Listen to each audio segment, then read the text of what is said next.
बार से फिर से स्वागत है अपने रियांस के यूट्यूब चैनल पर। और आज आप देख रहे हैं हमारे स्क्रीन पर जो टॉपिक है e-way bill a complete video. इसके अंदर आज हम लोग डिस्कस करने वाले हैं। हमारे बहुत सारे कमेंट आ रहे थे ई-वे बिल की रिगार्डिंग की ई-वे बिल कैसे बनाया जाता है एक्सपोर्ट के केस में, इंपोर्ट के केस में, जॉब वर्क के केस में। आप अपने एक ब्रांच से दूसरे ब्रांच में भेज रहे हैं, किसी अनरजिस्टर्ड को आप ई-वे बिल के थ्रू माल भेजना चाहते हैं, तो कई लोगों को इसकी पूरी तरह से जानकारी नहीं है। जिनको पता है वो भी इस वीडियो को देखते रहिए ताकि उनको और भी कुछ हो सकता है नई चीज़ पता चले। और आज का जो हमारा टॉपिक है 1 बाय 1 मैं आपके साथ डिस्कस करूँगा ई-वे बिल की रिगार्डिंग। तो सबसे पहले हम लोग शुरुआत करते हैं पॉइंट नंबर 1 से कि what is e-way bill. E-way bill क्या होता है? तो ई-वे बिल के बारे में हम लोग ये जानते हैं कि ई-वे बिल हमारा कोई गुड्स मूव करता है तो ई-वे बिल बनाना पड़ता है। देखिए मैं आपको लॉजिकली सारी चीज़ें बताता हूँ। ई-वे बिल जीएसटी डिपार्टमेंट लेकर आया था। इसका जस्ट एक रीज़न था कि जो भी goods only e-way bill generate होता है गुड्स के केस में। सर्विस के केस में ई-वे बिल का इस्तेमाल नहीं किया जाता। आपके जो गुड्स हैं अगर वो एक जगह से दूसरी जगह मूव हो रहे हैं किसी भी वजह से, चाहे जॉब वर्क के लिए हो रहे हो, चाहे वो सप्लाई का काम हो रहा हो, ठीक है, तो आपको ई-वे बिल उसको जनरेट करना होगा। बट उसके लिए हर एक स्टेट का एक टर्म्स एंड कंडीशंस है। अगर आप अपने विद इन स्टेट में कर रहे हैं तो आपको अप्लाई करना है उस स्टेट का जो लिमिटेशन आपको दी गई है कि कितनी वैल्यू के ऊपर ई-वे बिल बनेगा और कितनी वैल्यू तक एग्जम्पशन है, वो आपको उस स्टेट का ई-वे बिल का रूल पढ़ना होगा। उसके लिए आपको क्या लिमिटेशन दी गई है। दूसरी चीज़, अगर आप अपने स्टेट से अदर स्टेट में गुड्स मूव करते हैं तो उसके लिए जो लिमिटेशन दी हुई है सबके लिए कॉमन है 50,000। अगर आपका 50,000 से ज़्यादा का स्टॉक है तो फिर आपको उसका ई-वे बिल जनरेट करना होगा। बट दोस्तों कुछ कंडीशन ऐसे हैं, कुछ सर्विसेज ऐसे कुछ हमारे सप्लाई ऐसे हैं जिसके अंदर ई-वे बिल बनाना मैंडेटरी हो जाता है, जिसके लिए कोई लिमिटेशन की रिक्वायरमेंट नहीं होती। लाइक जॉब वर्क के लिए अगर आप कोई गुड्स भेज रहे हैं तो उसके लिए ऐसा नहीं है कि आपको 50,000 का वेट करना पड़ेगा। जॉब वर्क के केस में अगर आप कुछ भी एक छोटा अमाउंट का भी गुड्स अगर आप जॉब वर्क के ऑब्जेक्ट से भेज रहे हैं तो उसके लिए ई-वे बिल आपको जनरेट करना होगा। अब हमारे लिए दूसरी बात है ई-वे बिल है क्या। ई-वे बिल एक गुड्स मूवमेंट का एक एविडेंस है जो गवर्नमेंट, पहले क्या होता था, लोग जब बिल बनाते थे एक स्टेट से दूसरे स्टेट में या फिर विद इन स्टेट, तो लोग कई लोग ऐसा काम करते थे कि बिल हमने इशू किया और जब वो माल हमारा वहाँ पर डिलीवर हो गया तो उस बिल को हमने डिस्ट्रॉय कर दिया। तो इससे क्या होता, गवर्नमेंट का टैक्स का काफ़ी ज़्यादा लॉस हो रहा था। इसके लिए गवर्नमेंट ने ई-वे बिल का एक जो सर्विस है ई-वे बिल पोर्टल स्टार्ट किया, ताकि अगर आपका कोई भी गुड्स हो, अगर वो रास्ते में मूव हो रहा है जिसके ऊपर गवर्नमेंट को टैक्स मिलने वाला है, तो आपको एक लिमिटेशन दी हुई है कि इस लिमिट के ऊपर अगर 50,000 का अबव अगर कोई गुड्स आप मूव कर रहे हैं तो उसके लिए आपको ई-वे बिल बनाना पड़ेगा, और जो कि आपको गवर्नमेंट पोर्टल पर ई-वे बिल की वेबसाइट पर जाकर आपको सारा डिटेल फीडअप करना पड़ेगा। इनका एक अपना एक पर्टिकुलर फॉर्मेट है जिसके अंदर आपका कंसाइनर की डिटेल, कंसाइनी की डिटेल और ट्रांसपोर्टर की डिटेल, सारी चीज़ें इसके अंदर, आपका स्टॉक की डिटेल, उसका HSN कोड, सारी चीज़ें उसके अंदर अवेलेबल होती है। अगर आपका गुड्स वहाँ डिलीवर भी हो गया, उसके बाद अगर आप ट्राई भी करेंगे उस बिल को डिस्ट्रॉय करने की, तो एटलीस्ट गवर्नमेंट के पास उसका एक रिकॉर्ड अवेलेबल है जिससे वो कहीं भी आगे चल के आपको ट्रैक कर सकती है। तो इसी वजह से ई-वे बिल का जो ऑब्जेक्ट है गवर्नमेंट लेकर आई। अब ई-वे बिल आपको समझ में आ गया कि ई-वे बिल किसके लिए ज़रूरी है। ई-वे बिल उस सभी पर्सन के लिए जो एक कमर्शियली गुड्स का मूवमेंट कर रहे हैं। ई-वे बिल आपको सिर्फ कमर्शियल मूवमेंट के लिए इस्तेमाल करना है। अगर आप पर्सनल यूज के लिए, कोई अपना पर्सनल यूज के लिए आप किसी दुकान से कोई सामान ले रहे हैं और आज जाके घर पर आप उसको कंज्यूम करने वाले, उसके लिए ई-वे बिल की रिक्वायरमेंट नहीं होती। आपको सिर्फ कमर्शियल यूज के लिए अगर कोई गुड्स आप एक जगह से दूसरी जगह मूव कर रहे हैं ऑब्जेक्ट आपका कुछ भी हो, चाहे सप्लाई का हो, चाहे वो आपका एक्सपोर्ट का हो, चाहे वो इंपोर्ट का हो, चाहे वो आपका जॉब वर्क का हो, ठीक है। तो इस तरह की सर्विस के लिए, इस तरह के मूवमेंट के लिए आपको ई वे बिल जनरेट करना होगा। अब बात करते हैं what is the limit amount for E way bill. तो ई वे बिल के लिए क्या लिमिट तय की गई है, मैंने अभी आपको बताया। स्टेट गवर्नमेंट का एक अपना अलग रूल है हर स्टेट के लिए। जैसा मैं बात करता हूँ दिल्ली की, अगर आप दिल्ली से दिल्ली के अंदर कोई स्टॉक मूव करते हैं, गुड्स मूव करते हैं, तो उसके लिए लिमिट है 1 लाख की। अगर आप 1 लाख तक का आपका गुड्स है तो आपको ई वे बिल बनाने की ज़रूरत नहीं है। अगर आपका मोर देन 1 लाख है तो आपको ई वे बिल बनाने की ज़रूरत है।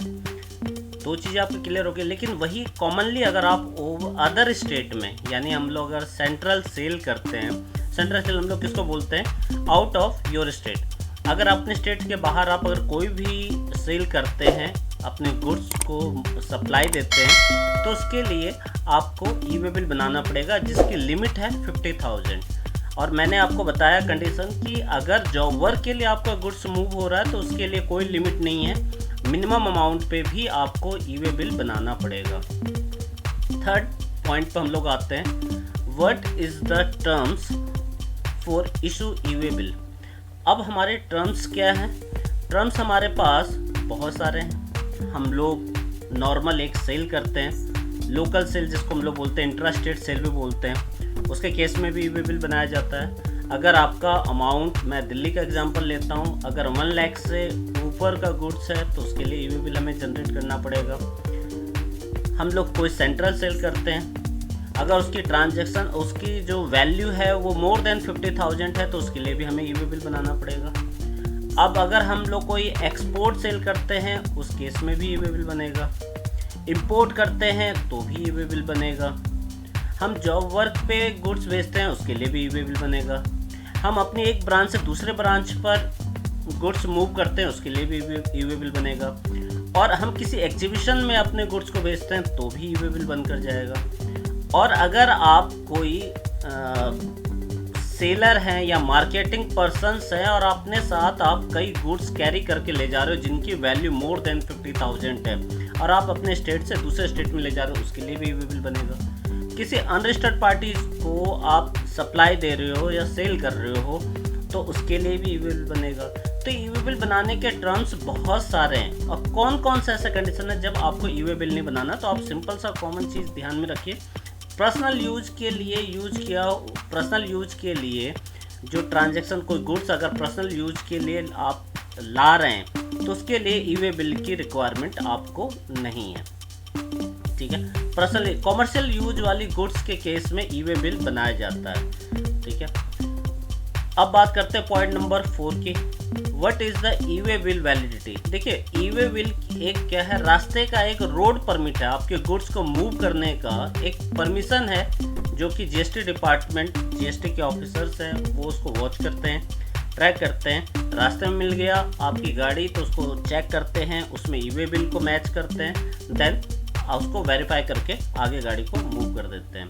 तो जो ये ई वे बिल होता है उसकी जो वैधता या वैलिडिटी की हम बात करते हैं तो वो डिपेंड करता है उसके डिस्टेंस पे। पहले जीएसटी ने इसको तय किया था 100 किलोमीटर। 100 किलोमीटर अगर आपका कोई गुड्स मूव कर रहा है 100 किलोमीटर के डिस्टेंस पे तो उसके लिए आपको 24 आवर्स का टाइम दिया गया था। 24 आवर्स तक आपका ई वे बिल वैलिडेट रहता था।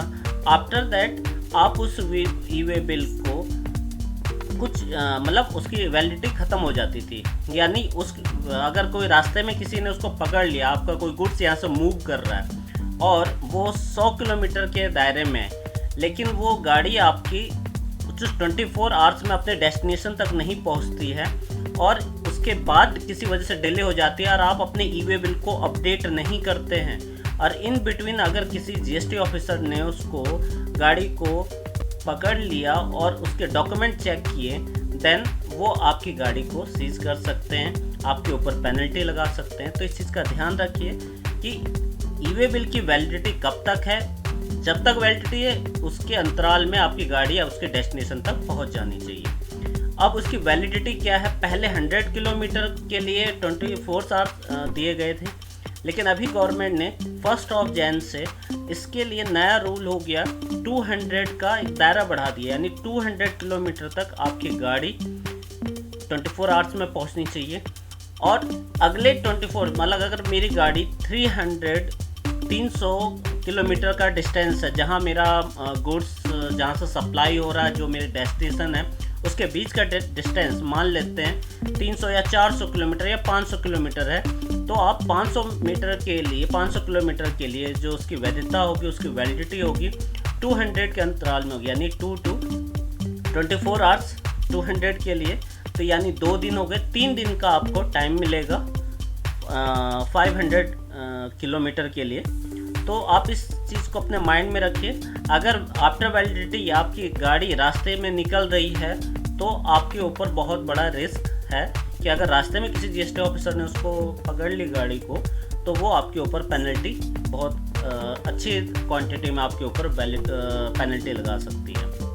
अब बात करते हैं, हम आते हैं अपने 5वें पॉइंट पर, who can make E way bill.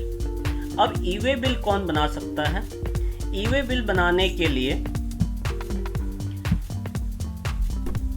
कौन बना सकता है? आपका सप्लायर, आपका जिसको सप्लायर हम बोल रहे हैं उसको हम बोल रहे हैं कंसाइनर, जो रिसिपिएंट है यानी कंसाइनी, ट्रांसपोर्टर, ये 3 लोग बना सकते हैं। बट आपका जो यहाँ पे कंसर्न है कि ई वे बिल किसको बनाना है।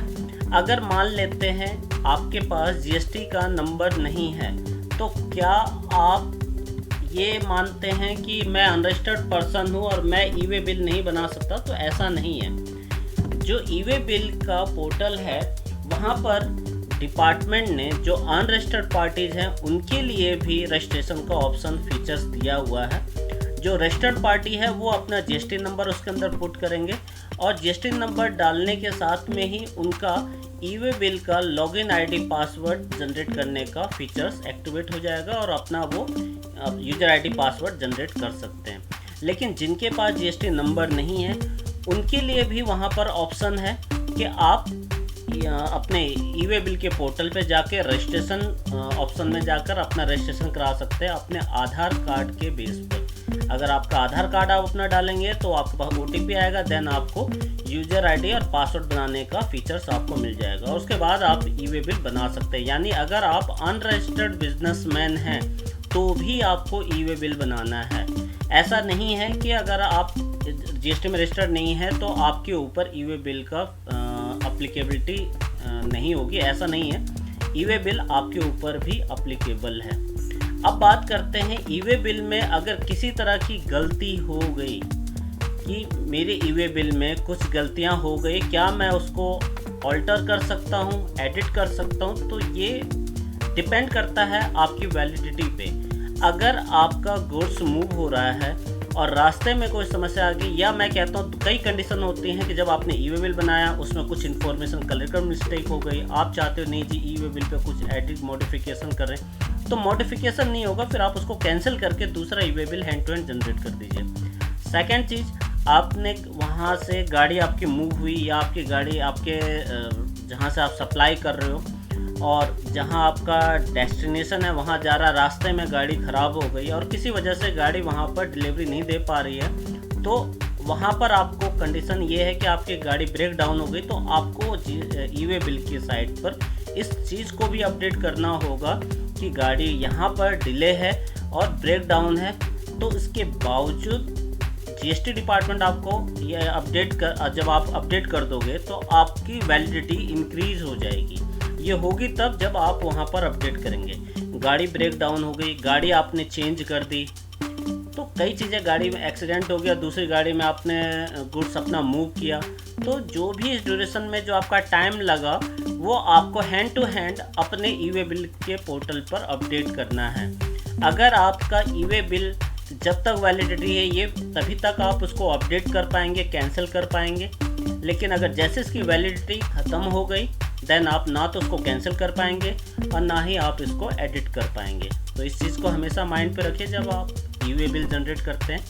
और ई वे बिल से रिलेटेड आपको किसी भी तरह की और भी क्वेरीज हैं, आपके किसी भी तरह के और भी आपको लगता है कि ई वे बिल में मुझे और भी चीज़ें पूछनी है, तो आप हमारे कमेंट बॉक्स पर लिख सकते हैं। आपकी जो क्वेरी होगी उसका आपको रिप्लाई मिलेगा, और हो सकता है कि आपकी इन क्वेरियों के बिहाफ से मैं एक पर्टिकुलर एक स्पेशल वीडियो और बना दूं। अभी जो हमारा ई वे बिल का कंसर्न है आपको समझ में आएगा। अब हम लोग प्रैक्टिकली इस चीज़ को देखते हैं कि कैसे हम ई वे बिल के साइट पर जाएंगे, कैसे हम लॉगिन करेंगे, कैसे हम रजिस्ट्रेशन करेंगे, कैसे हम अपने ई वे बिल को अपडेट कर सकते हैं, कैसे हम ई वे बिल जनरेट करेंगे, हर एक टर्म्स में कैसे ई वे बिल बनेगा।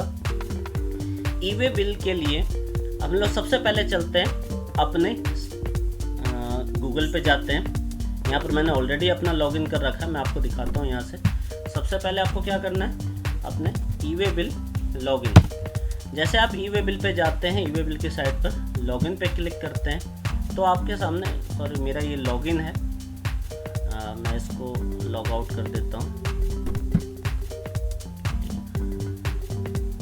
अब हम लोग इसके होम पेज पर जाते हैं ई वे बिल का, www.eWayBillGST.gov.in। डायरेक्ट आप यहाँ से भी जा सकते हैं। तो इस तरह का आपकी स्क्रीन आपके सामने आएगी। अब यहाँ पर आप देख रहे हैं आपका यहाँ पर लॉगिन का, और इससे पहले आपको रजिस्ट्रेशन का फीचर्स मिलेगा। E way bill registration enrolment for transporter, अगर आप ट्रांसपोर्टर हैं तो आप यहाँ से अपना रजिस्ट्रेशन कर सकते हैं। E way bill for citizen, E way bill registration पे अगर आपके पास जीएसटी नंबर है तो आप ई वे बिल रजिस्ट्रेशन पे क्लिक करेंगे तो आपसे देखते हैं आपसे आपका जीएसटी नंबर मांगेगा। जीएसटी नंबर आप जैसे इसके अंदर डालेंगे तो आपका ई वे बिल ये जनरेट करके दे देगा।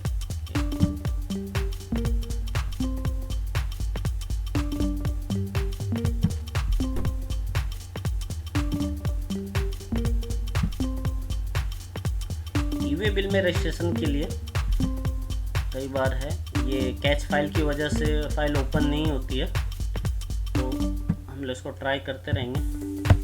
नहीं होगा तो इसकी कैच फाइल ये हिस्ट्री देखिए जैसे यहाँ ओपन हो गई अभी। तो यहाँ पर जैसे आपसे देखिए क्या मांग रहा है, एंटर जीएसटीएन नंबर। आप अपना जीएसटी नंबर डालेंगे, देन ये कैप्चा डालेंगे, गो करेंगे तो ऑटोमेटिक सारी डिटेल जीएसटी का जो आपका जो डाटा है वो सारा यहाँ से ऑटोमेटिकली ये पिक कर लेगा, और आपको एक फीचर्स देगा ई वे बिल में आपका रजिस्ट्रेशन करने का कि आपका यूज़र आईडी और पासवर्ड आप बनाइए। तो इसके लिए भी इन्होंने एक अपना हेल्प का दे रखा है, मैं आपको वो भी दिखा देता हूँ स्क्रीन पर।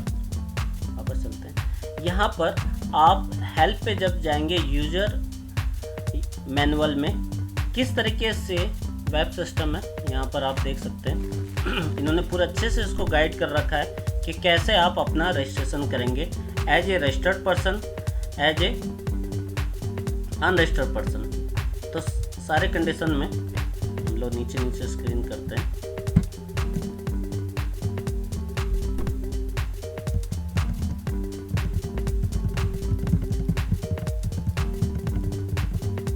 देखिए जैसे मैं बात कर रहा था ये स्क्रीन हमारे सामने आ रही थी, हमसे यहाँ पर जीएसटी नंबर पूछा जा रहा था, देन यहाँ पर कैप्चा पूछा जा रहा था। आपने जब अपना जीएसटी नंबर डाला, कैप्चा डाला, देन आपकी ये सारी इन्फॉर्मेशन यहाँ पर आ गई, आपकी mail ID, then send OTP. जैसे आप सेंड ओटीपी करेंगे तो आपके पास इस तरह से ऑप्शन खुल जाएगा, सिलेक्ट योर स्टेट, ठीक है, legal name, enter your pan number. ये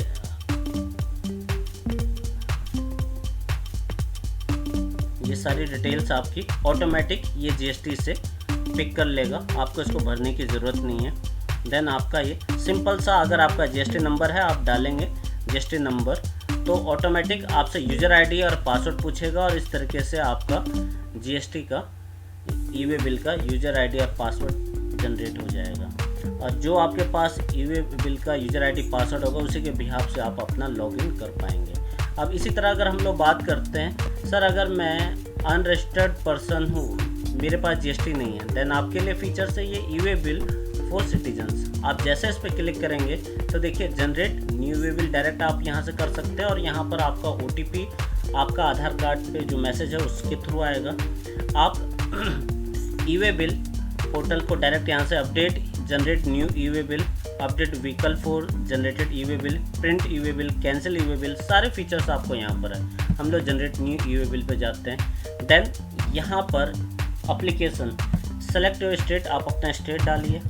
जैसे आप अपना स्टेट डालते हैं देन आपका नाम पूछता है, पैन नंबर है तो पैन नंबर डाल दीजिए, आपका एड्रेस है, ये सारी डिटेल्स आप डाल दीजिए, ईमेल, मोबाइल नंबर।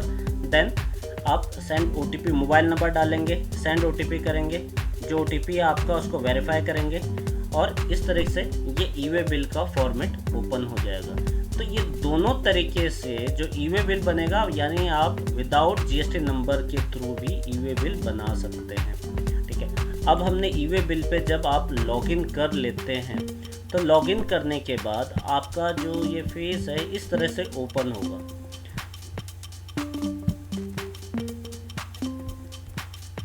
मैं इस पे लॉगिन करके दोबारा से स्क्रीन पे आता हूँ। तो इस तरह से हमने इस पे लॉगिन किया। लॉगिन करने के लिए सिंपल सा आपको क्या चाहिए, यूज़र आईडी देन पासवर्ड। जब आप लॉगिन करते हैं इन बिटवीन आपसे पासवर्ड रीसेट करने के लिए पूछता है, तो आप उस समय इसको इग्नोर करके आगे चलिए। अगर आपको लगता है अपने पासवर्ड को अपडेट करना, चेंज करना, तो आप इसको कर सकते हैं, अदरवाइज आप इसको इग्नोर करके आगे आ सकते हैं। अब जब हम आते हैं तो अपने डैशबोर्ड पर हम लोग पहुंच जाते हैं। डैशबोर्ड पर हमारे यहाँ पर सारी इन्फॉर्मेशन हमारे ई वे बिल से रिलेटेड, कितने आपने ई वे बिल जनरेट किए, कितने आपने कैंसिल किए। ठीक है, ये रिपोर्ट डैशबोर्ड आपको 7 डेज की रिपोर्टिंग यहाँ पर आपको मिलती रहेगी। आप इस चीज़ को रिपोर्ट सेक्शन में जाकर भी सारी चीज़ें देख सकते हैं। तो हम लोग सबसे पहले बात करते हैं कि जो हमें एक ई वे बिल बनाना है नॉर्मली, तो न्यू ई वे बिल कैसे हम लोग जनरेट कर सकते हैं। ई वे बिल सेक्शन में आपको जाना है यहाँ पर, देन जनरेट न्यू। पहले हम ई वे बिल के पूरे कंप्लीट फीचर्स को समझ लेते हैं। देन जैसे अब हम लोग बात करते हैं, सबसे पहले ई वे बिल के अंदर हमारी सप्लाई टाइप किस तरह की, हम लोग जो भी सप्लाई करते हैं 2 तरीके से करते हैं। या तो हम आउटवर्ड सप्लाई कर रहे हैं या तो हम इनवर्ड सप्लाई, यानी या तो हमारे यहाँ से कोई गुड्स मूव हो रहा है या हमारे पास कोई गुड्स आ रहा है। अगर हमारे पास आ रहा है तो हम लोग इनवर्ड को सेलेक्ट करेंगे, अगर हमारे पास से जा रहा है तो हम आउटवर्ड को सेलेक्ट करेंगे। अब बात करते हैं सब टाइप, यानी जो सप्लाई है उसका सब टाइप क्या कर रहे हैं। हम आउटवर्ड कर रहे हैं तो आउटवर्ड में कुछ भी कर सकते हैं, सप्लाई कर सकते हैं यानी नॉर्मली सेल कर सकते हैं, लोकल डोमेस्टिक सेल, एक्सपोर्ट कर सकते हैं, जॉब वर्क कर सकते हैं, ठीक है, सेमी नॉकडाउन कर सकते हैं, रेसिपिएंट नॉट नोन, ये सारे फीचर्स को भी हम लोग 1 बाय 1 समझते हैं। तो अगर मैं बात करता हूँ 1 बाय 1, आउटवर्ड इनवर्ड दोनों कंडीशन में ये सारे कंडीशन सब टाइप की सिचुएशन आ सकती है। तो अगर मुझे एक लोकल नॉर्मल डोमेस्टिक सेल करनी है, तो अगर मैं सेलर हूँ यानी मैं कंसाइनर हूँ जो स्टॉक को मूव करा रहा है, जो बेच रहा है, तो वो अपने यहाँ पर सबसे पहले आपको आउटवर्ड को सिलेक्ट करना है, देन आपने सप्लाई पे सिलेक्ट करना है। तो पहला ई वे बिल के बारे में आपको बताता हूँ। जब हम एक डोमेस्टिक सेल कर रहे हैं तो सबसे पहले हमने आउटवर्ड को सिलेक्ट करना है, देन सप्लाई को सिलेक्ट करना है। उसके बाद हमारा यहाँ पर डॉक्यूमेंट टाइप में जब आप सप्लाई दे रहे हैं तो आप एज ए टैक्स इनवॉइस और एक आ रहा है बिल ऑफ सप्लाई। देखिए टैक्स इनवॉइस और बिल ऑफ सप्लाई में क्या फ़र्क है। टैक्स इनवॉइस के अंदर जहाँ पर हम लोग अपने स्टॉक में टैक्सेबल गुड्स होता है, अब बिल ऑफ सप्लाई के अंदर जो हमारे जो गुड्स होते हैं जो वो नॉन टैक्सेबल गुड्स नहीं होते, जो एग्जम्प्टेड होते हैं, तो ऐसे गुड्स जो है हमारे वो बिल ऑफ सप्लाई के अंदर कवर होते हैं। ठीक है, टैक्स इनवॉइस के अंदर हम लोग क्या करते हैं, डॉक्यूमेंट नंबर यानी जो हमारे इनवॉइस का डॉक्यूमेंट नंबर है वो यहाँ पर डालेंगे, देन करंट की डेट ऑटोमेटिकली यहाँ से कलेक्ट कर लेगा। देन ट्रांजैक्शन टाइप रेगुलर रखेंगे। यहाँ पर बिल फ्रॉम में जो बिलिंग करे यानी आपकी इंफॉर्मेशन आ जाएगी। आपको यहाँ पर पूरे डाटा भरने की ज़रूरत नहीं। जब आप इस पोर्टल पे जाएंगे, अगर आप GST के रजिस्टर्ड पार्टीज़ हैं तो ऑटोमेटिक ये डाटा अपने आप से फिलअप होकर आ जाएगा कि बिल फ्रॉम कहाँ से और डिस्पैच फ्रॉम।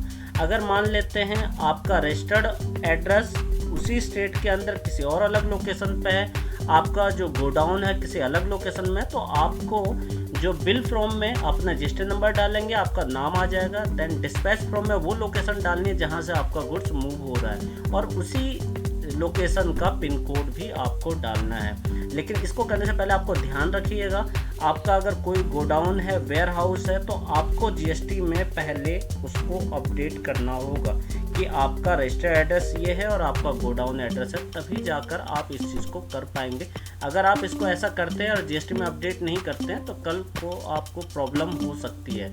तो इसके लिए आप जितने भी गोडाउन हैं, आपका अदर ऑफिस है एक ही विद इन स्टेट में, तो आपको उसको रजिस्टर्ड करवाना पड़ेगा, अपने जीएसटी को इन्फॉर्मेशन देनी पड़ेगी कि आपके अदर के ब्रांच ये भी है। ठीक है, अब हम लोग आगे बढ़ते हैं। यहाँ पर बिल फ्रॉम और डिस्पैच फ्रॉम समझ में आ गया। अब बात करते हैं नीचे bill to ship to. Bill to ship to के केस में क्या है, देखिए बिल टू शिप टू अगर आप कर रहे हैं तो आपको यहाँ पर रेगुलर की जगह यहाँ पर बिल टू शिप टू का फीचर सेलेक्ट करना पड़ेगा। देन आप बिल टू शिप टू के अंदर कवर होंगे। बिल टू में क्या है, आप बिल किसको कर रहे हैं। सपोज करो मैं मिस्टर ए को बिलिंग कर रहा हूँ, जो भी पेमेंट आएगी मेरे मिस्टर ए से आएगी, लेकिन मिस्टर ए ने कहा कि जो आप मेरा गुड्स है मिस्टर बी को दे दीजिए। मिस्टर बी से मुझे पेमेंट नहीं लेनी है, मुझे पेमेंट लेनी है मिस्टर ए से। तो मैं यहाँ पर बिल टू करूँगा मिस्टर ए का। ठीक है, मिस्टर ए का जीएसटी नंबर सब चीज़ इसके अंदर जाएगा बिल टू के अंदर, और शिप टू में एड्रेस जाएगा जहाँ पर मैं डिलीवरी दूंगा, उसका पिन कोड जाएगा।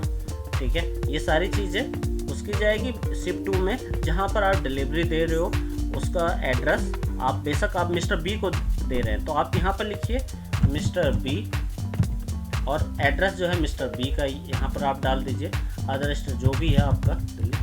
ठीक है, और यहाँ पर जो भी मैं अभी शॉर्टकट में लिख रहा हूँ दिल्ली, आपको यहाँ पर कंप्लीट आपको एड्रेस लिखना है। देन यहाँ पर पिन कोड डालना है जिस जगह पर आप ये डिलीवरी देने जा रहे हो। ठीक है, तो ये बिल टू शिप टू का कंडीशन आ गया। आपके पास और भी कई टर्म्स कंडीशंस आती हैं बिल टू शिप टू के अलावा। बिल फ्रॉम डिस्पैच फ्रॉम, यहाँ बिल फ्रॉम डिस्पैच फ्रॉम का ये जो फीचर्स है, बिल कहाँ से आ रहा है, डिस्पैच कहाँ से हो रहा है, ये आपके इनवर्ट के केस में हम लोग इसको समझेंगे।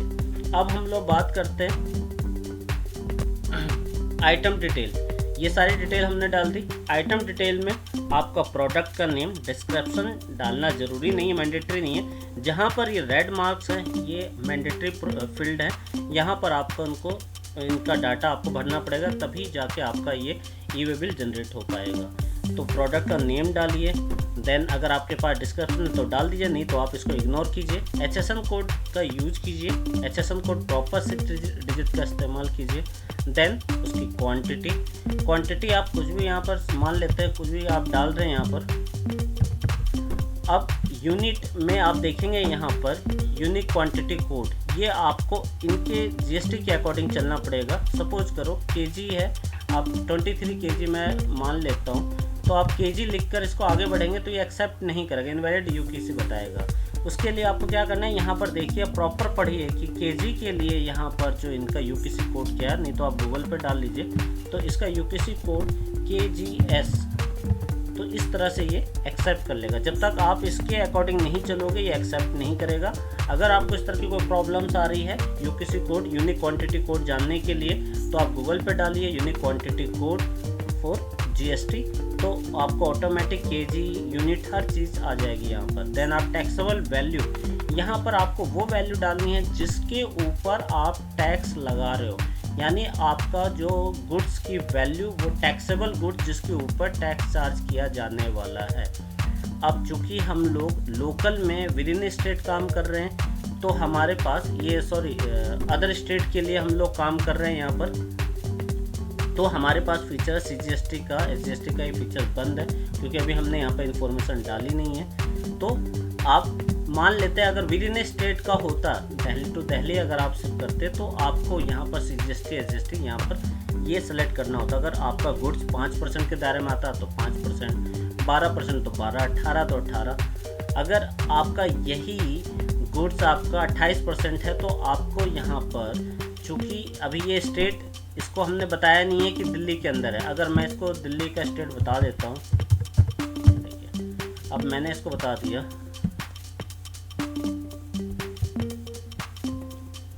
यहाँ पर अगर मान लेते हैं ये जो पार्टी है जिसको हम लोग बिलिंग कर रहे हैं और वो GST में रजिस्टर्ड नहीं है, तो तो आप उसको यहाँ पर, ये देखिए यहाँ पर लिखा हुआ है कि अगर अनरजिस्टर्ड पार्टी है तो आप उसको URP, ये देखिए एंटर कंसाइनी GST और URP फॉर अनरजिस्टर्ड पर्सन। मान लेते हैं अनरजिस्टर्ड है तो URP आप लिख दीजिए। URP लिखने के बाद आपका स्टेट हम लोग यहाँ पर दिल्ली ही बता देते हैं। तो हमने यहाँ पर जैसे इसको बताया कि भैया हमारा स्टेट दिल्ली है, ठीक है, दिल्ली स्टेट आ गया यहाँ पर। अब ये दिल्ली आ गया, दिल्ली टू दिल्ली हमने यहाँ पर सप्लाई कर दिया। अब हम लोग प्रोडक्ट नेम डालते हैं, ABCD आइटम है 1 2 3 4, हमने ये कोड डाल दिया। जैसे हमने HSM कोड डाला, देखो इसने CGST SGST का रेट यहाँ पर हाईलाइट कर दिया और IGST के फीचर्स को डिसेबल कर दिया। क्यों? क्योंकि ये हमारी लोकल ट्रांजैक्शन है, दिल्ली टू दिल्ली। अगर यही मेरी दिल्ली टू अदर स्टेट होता तो ये IGST एक्टिवेट हो जाता, ये डिसेबल हो जाता। अब जैसे आप दोनों में किसी भी, जो भी आपके सामने फीचर ऑन है, आप उसके केस में देखिए, आप 5% वाला गुड्स है तो आप यहाँ पे देखिए 2.5% GST, 2.5% GST, 12 है तो 6%, 18 है तो 9, बाकी 28 है तो 14, ठीक है। तो आपको इस तरीके से इसको यहाँ पे टिक कर लेना। जैसे ही आप इसको टिक करेंगे और यहाँ पर आप वैल्यू डालेंगे कुछ भी, तो हमारे जो भी आपके बिल पर टैक्सेबल वैल्यू होगी तो ये GST उसी के अकॉर्डिंग कैलकुलेट कर लेगा, ठीक है। ये मैनुअली नहीं डालना होता आपको, ये ऑटोमेटिक अपने आप ही कलेक्ट कर लेगा। ये मैं बात कर रहा हूँ डोमेस्टिक सेल की। देन ट्रांसपोर्टर ID, जैसे GST नंबर आपका होता है वैसे ही ट्रांसपोर्टर के पास भी अपना GST नंबर होता है। आप उस ID को यहाँ पर डालेंगे तो ट्रांसपोर्टर की डिटेल अपने आप आ जाएगी। अगर आपका ट्रांसपोर्टर रजिस्टर्ड नहीं है तो आप उस ट्रांसपोर्टर का नाम यहाँ पर डाल सकते हैं। देन इसको डालना मैंडेटरी नहीं है। अगर नहीं है ID तो इसका ये मतलब नहीं है कि आपकी डिटेल, अगर आपका ID है तो ऑटोमेटिक सारी इन्फॉर्मेशन उठा लेगा, नहीं तो आप यहाँ पर मैनुअली डाल दीजिए और ट्रांसपोर्टर ID को ब्लैंक रहने दीजिए। अब बात करते हैं डिस्टेंस की, कि ये डिस्टेंस किसका, देखिए ये आपका जहाँ से गुड्स डिस्पैच फ्रॉम और शिप टू, इन दोनों के बीच में ये पिन कोड से डिस्टेंस को कलेक्ट करता है, ये ऑटोमेटिकली उठाता है। यहाँ पर आपको मैनुअली डालने की ज़रूरत नहीं होता। और आप घबराइए नहीं, ये 100 किलोमीटर एक इनका बाय डिफ़ॉल्ट सिस्टम है कि एक मिनिमम जो क्वांटिटी, मतलब जो मिनिमम डिस्टेंस होगा 1 किलोमीटर 2 किलोमीटर नहीं, ये पूरा 100 ही आएगा। और आपको इसको छेड़ने की ज़रूरत नहीं है, आप इसको कोई भी एडिट करने की ज़रूरत नहीं, आप उसको रहने दीजिए बाय डिफ़ॉल्ट। अब आपका कि मोड ऑफ ट्रांसपोर्ट कैसे, by road, rail, air, ship कैसे जा रहा है आपका, बाय रोड जा रहा है तो रोड पे टिक कीजिए। देन यहाँ पर व्हीकल नंबर भी डालने से पहले आप एक चीज़ का ध्यान रखिए, अगर आप लोकल में यानी विद इन स्टेट काम कर रहे हैं तो जैसे DL1 LP 4567 मैंने गाड़ी का नंबर जैसे डाला तो आगे बढ़ा तो इसने इनवैलिड फॉर्म बता दिया। तो आपको इस कंडीशन में क्या करना है, DL के बाद यहाँ पर आपको जस्ट एक 0 की हेल्प लेनी है, 0 लगाना है, तब जाके ये वैलिड उसमें आएगा। देन आप इसको यस कर दिए, देन ये वैलिड हो गया। ट्रांसपोर्टर डॉग क्या होता है, ट्रांसपोर्टर का LR बिल्टी जिसको आप बोलते हो GRN नंबर, तो वो आप यहाँ पर डाल देंगे। सपोज करो कोई बिल्टी है, उसका नाम उसका नंबर 1 2 3 है, मैंने वो डाल दिया, आज की डेट हो गई, जिस डेट का ये ई-वे बिल बन रहा है। तो इस तरीके से आप इसको बनाकर देन आप पहले प्रीव्यू चेक कीजिए, देन उसके बाद आप इसको सबमिट कर लीजिए। ओके है सारी इन्फॉर्मेशन, देन आप इसको सबमिट कर सकते हैं। प्रीव्यू हम लोग इसको देख लेते हैं। ये कह रहा है कि अभी कुछ फील्ड हैं जो अभी मैंने फिलअप नहीं किए, मैं जस्ट आपको बता रहा हूँ। तो आप प्रीव्यू चेक करेंगे, प्रॉपर प्रीव्यू दिखाई देगा, देन आप इसको सबमिट कर देंगे और ई-वे बिल आपका जनरेट हो जाएगा। तो इस तरीके से हमारा ई-वे बिल जो डोमेस्टिक सेल के लिए ई-वे बिल कैसे बनाना है, तो लगभग सारे ई-वे बिल ऐसे ही बनते हैं, बट कुछ चीज़ें आपको ध्यान में रखनी होती है। अब हम बात करते हैं, अगर यही डोमेस्टिक या मेरा एक्सपोर्ट होता तो एक्सपोर्ट में भी सेम ही, आप एक्सपोर्ट में यहाँ पर जाएंगे, देन यहाँ पर आप एक्सपोर्ट को टिक करेंगे। वापस आ जाते हैं हम लोग इसको। अब हम बात करते हैं कि अगर हमें एक्सपोर्ट करना है तो उस केस में ई-वे बिल कैसा बनेगा। तो एक्सपोर्ट के लिए आपको ध्यान रखिए, जब आप एक्सपोर्ट करेंगे तो यहाँ सप्लाई टाइप में आउटवर्ड, देन एक्सपोर्ट, और यहाँ पर बिल ऑफ सप्लाई और टैक्स इनवॉइस, ये दोनों फीचर्स मैंने आपको बताया। अगर आप कोई ऐसा गुड्स एक्सपोर्ट कर रहे हैं जो टैक्सेबल है, ठीक है, तो आपको टैक्स इनवॉइस सेलेक्ट करना है। अगर कोई आप ऐसा गुड्स एक्सपोर्ट कर रहे हैं जो एग्जम्प्टेड है या टैक्स फ्री है, तब आपको ये बिल ऑफ सप्लाई। ऐसा गुड्स जो कि है टैक्सेबल बट आप LUT के बिहाफ से आप उसको एक्सपोर्ट कर रहे हैं जीरो रेटेड लगाकर, ठीक है, तो आपके लिए ये बिल ऑफ सप्लाई नहीं होगा, टैक्स इनवॉइस ही माना जाएगा। आपने तो उसमें LUT का यूज करके उसके टैक्स को एग्जाम किया, बट वो एक्चुअल में टैक्सेबल गुड्स है, इसलिए आपको टैक्स इनवॉइस ही आपको सेलेक्ट करना है। देन आपका जो टैक्स इनवॉइस आपने जनरेट किया है वो आप यहाँ पर लिख देंगे, जैसे मैंने अभी नॉर्मली 1 2 3 लिख दिया। देन उसकी डेट डालेंगे और रेगुलर, आपको इसको बार बार मॉडिफिकेशन की ज़रूरत नहीं। यहाँ देखिए ये ट्रांजैक्शन टाइप आप समझिए कि transaction type bill to ship to का कब आपको इस्तेमाल करना है। जब आपको ये बताना है बिल टू शिप टू, आप बिलिंग किसी और को कर रहे हैं और सिर्फ उसकी डिलीवरी कहीं और दे रहे हैं।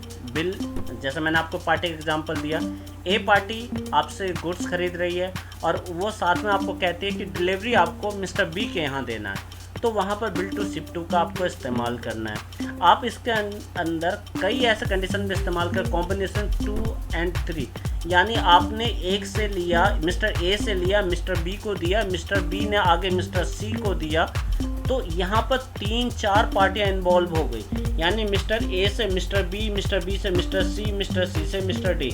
अगर इस तरह की भी कोई आपके ट्रांजैक्शंस हैं तो उसके लिए भी यहाँ पर GST में फीचर्स है कॉम्बिनेशन ऑफ 2 और 3।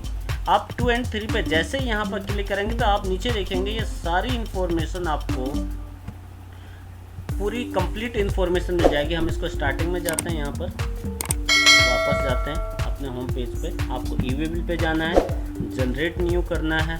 देन यहाँ पर हम लोग सप्लाई की बात कर रहे हैं और इस कंडीशन में हमने कॉम्बिनेशन ऑफ 2 और 3 किया। तो जैसे हम कॉम्बिनेशन ऑफ 2 और 3 हमने किया तो ये सारी इन्फॉर्मेशन हमारे पास यहाँ पर, ठीक है। हम किसी पार्टी को यहाँ पर URP पार्टी है और यहाँ पर मैं अपना नाम डाल देता हूँ ABC सिंह और एड्रेस अपना यहाँ पर डाल देता हूँ, कंप्लीट एड्रेस जो है।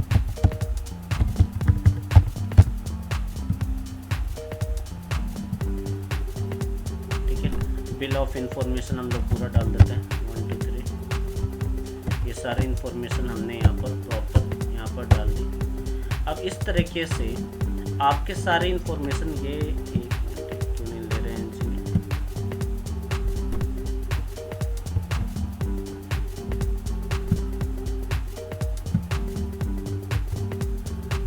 ये देखिए यहाँ पर आ रहा है बिल फ्रॉम। यहाँ पर आप देख रहे होंगे बिल कहाँ से हो रहा है, डिस्पैच कहाँ से हो रहा है, बिल टू किसको हो रहा है और शिप टू किसको हो रहा है। यहाँ पर देखिए एक तो bill from, bill mister A ने किया, डिस्पैच मिस्टर बी के यहाँ से हुआ, बिल टू मिस्टर सी को हुआ और उसने डिलीवरी दी मिस्टर डी के। यानी 4 लोग, सिंपल से इस तरह से इसको समझते हैं कि हमने मिस्टर ए जो सेलर है, मिस्टर ए ने मिस्टर बी को बोला कि मिस्टर ए और सी के बीच में ट्रांजैक्शन है, ठीक है। मिस्टर सी खरीद रहे हैं मिस्टर ए से। मिस्टर ए ने क्या किया कि बिल तो जहाँ से वो काट रहे हैं, जो पार्टी का नाम है वो लिखेंगे, लेकिन वो डिस्पैच वो दे रहे हैं किसी और जगह से कि भैया माल मेरे इस यहाँ से नहीं पड़ा हुआ, किसी और के यहाँ पड़ा हुआ, मैं वहाँ से आपका माल डायरेक्ट उठाऊँगा, अपने गोडाउन में ना लाकर डायरेक्ट मैं वहाँ से आपको सप्लाई दूँगा। तो मिस्टर ए ने मिस्टर बी के गोडाउन से माल उठाकर मिस्टर सी को दे दिया। अब मिस्टर सी भी कहता है कि मेरे गोडाउन में माल नहीं चाहिए, मेरी एक आगे पार्टी है मिस्टर डी, उसके यहाँ पर डिलीवरी आप दे दीजिए। तो यहाँ पर 4 पार्टियाँ इन्वॉल्व हो गई, mister A, mister B, mister C and mister D. तो ये सारी इन्फॉर्मेशन आपको इस तरह डालनी है। बिल फ्रॉम में मिस्टर ए का GST नंबर, उसका नाम आ जाएगा। एड्रेस के लिए एड्रेस हमें वहाँ से कहाँ से डिस्पैच हो रहा है, यानी जहाँ से माल पिक होगा उसकी जगह का एड्रेस आ जाएगा। नाम भी आप लिख सकते हैं यहाँ पर, सपोज करो मिस्टर बी, तो आप यहाँ पर लिख सकते हैं मिस्टर बी और उसका देन उसका एड्रेस नीचे यहाँ पर आप पूरा पिन कोड उसका वहाँ का। देन मिस्टर बिल टू में जिसको आप बिलिंग करनी है उसका नाम आ जाएगा, उसका जीएसटी नंबर आ जाएगा, उसका स्टेट आ जाएगा। अब लेकिन वो सप्लाई कहाँ दे रहे हैं, उस पार्टी का नाम, उसका एड्रेस, उसका पूरा कंप्लीट एड्रेस, उसका पिन कोड। तो ये combination of 2 and 3, bill from, ship from, ये सारी चीज़ें आपकी, वापस से हमें आना पड़ेगा क्योंकि ये हर एक अलग अलग कंडीशंस है।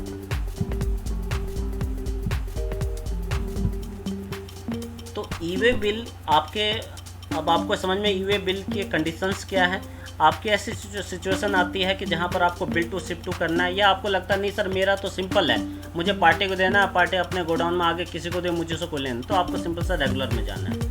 वही चीज़ आपको पता है, पार्टी कहती है नहीं जी आप ना जो माल आप मुझे देने वाले हो, मेरे पार्टी मिस्टर बी है उसके यहाँ डिलीवरी दे दो, बिल तो आप मेरे नाम से काटो लेकिन सप्लाई आप वहाँ दो। तो उस केस में बिल टू शिप टू का आपको इस्तेमाल करना है। कॉम्बिनेशन मैंने बोला कि जब आपके 4 पार्टियाँ इन्वॉल्व हो तो कॉम्बिनेशन ऑफ 2 and 3 आप इस्तेमाल कर सकते हैं। बिल फ्रॉम, डिस्पैच फ्रॉम, आप बिल कहीं और से कर रहे हो, डिस्पैच कहीं और से कर रहे हो, bill to ship to same यही चीज़ आपका इस्तेमाल होना है। कि ये बिल फ्रॉम और डिस्पैच फ्रॉम का इस्तेमाल कब होगा, जब आप बिलिंग तो कहीं और से कर रहे हो और माल आप गुड्स जो किसी और गोडाउन से आप उठाकर देने वाले, किसी और जगह से देने वाले हो, तो बिल फ्रॉम, डिस्पैच फ्रॉम का वहाँ पर इस्तेमाल किया जाएगा।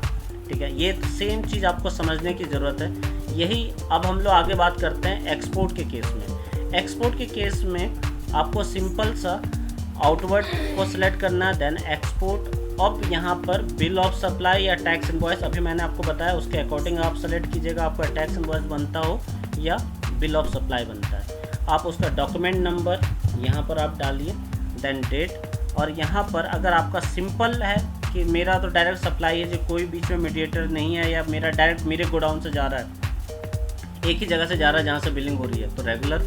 अगर आपका वही है कि भैया मेरा माल तो यहाँ से निकल रहा है लेकिन bill from, ship from, bill from और डिस्पैच फ्रॉम, बिल मेरा तो यहाँ से बन रहा है लेकिन डिस्पैच मेरे यहाँ से हो रहा है।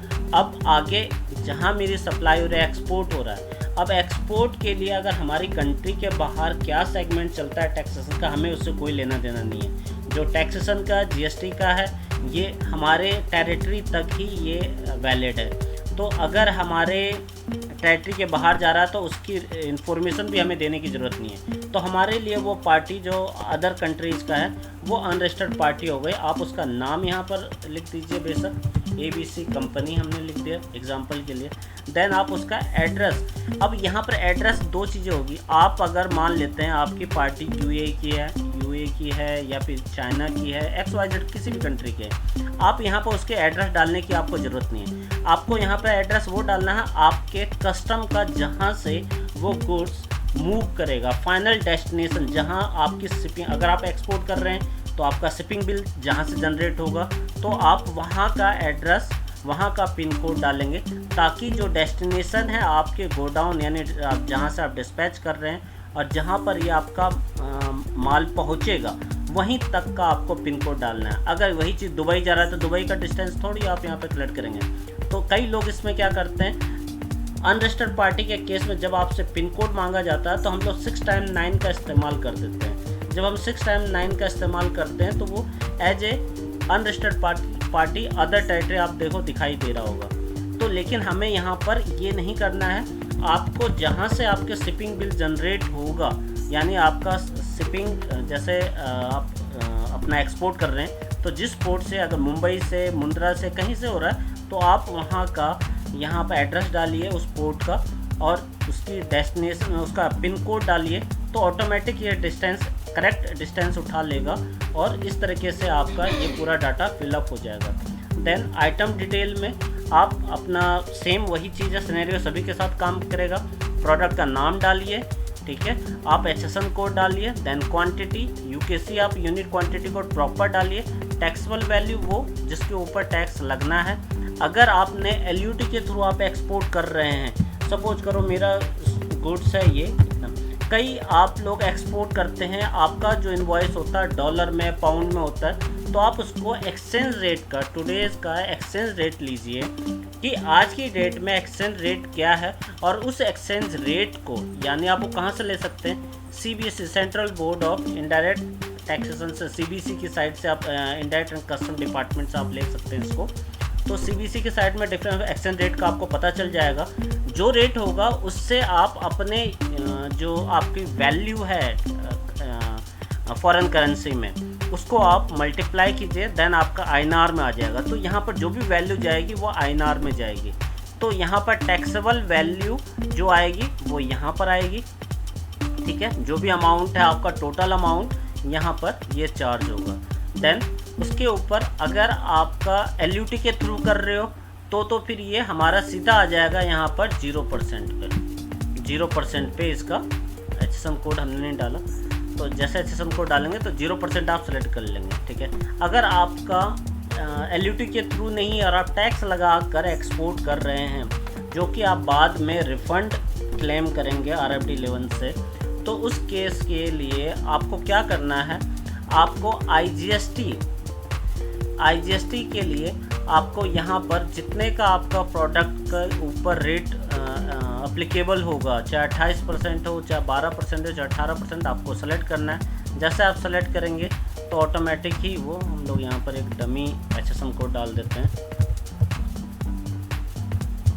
ये हमने एक डमी डाल दिया ऐसे, ठीक है। अब अगर 18% है तो 18% चार्ज हो जाएगा, और वो अमाउंट टोटल अमाउंट आपका इस तरीके से कैलकुलेट हो जाएगा, और आप पूरी इस तरह से डाटा आप इसमें फिट कर लेंगे, ठीक है। अब हम लोग बात करते हैं यहाँ पर ट्रांसपोर्टर का। सेम यहाँ पर सिनेरियो रहेगा, ट्रांसपोर्टर ID है तो यहाँ पर डालिए, उसका नाम ऑटोमेटिक आ जाएगा, ठीक है। डेस्टिनेशन किलोमीटर ये अपने आप पिक करेगा।